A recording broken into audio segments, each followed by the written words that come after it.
This is the Lone Crater YouTube. We hope this video helps. You'll begin by making sure your iPhone and Apple Watch share the same Apple ID and that contact syncing is enabled in iCloud. Open Settings, tap your name, then iCloud and toggle Contacts on. This pushes your contact database to iCloud so the watch can access it. Once done, keep Bluetooth and Wi-Fi active and confirm the watch is paired in the Watch app. Now open the Watch app to the My Watch tab to verify contact settings so the device can read synced data. Next, verify the Watch app reflects contact syncing.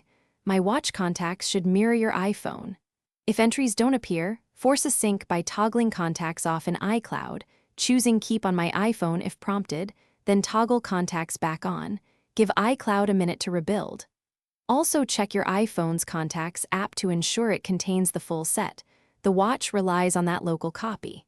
If you use multiple accounts, confirm the default account and visible groups so the watch receives the correct list. To finish, test on the Apple Watch. Open Contacts or the phone app and search a name to confirm sync.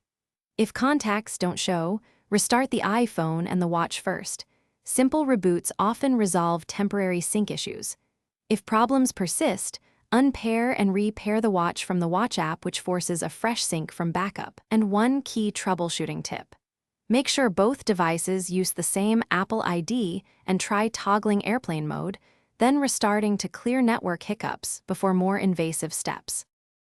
Thanks for watching. Consider subscribing if we helped you.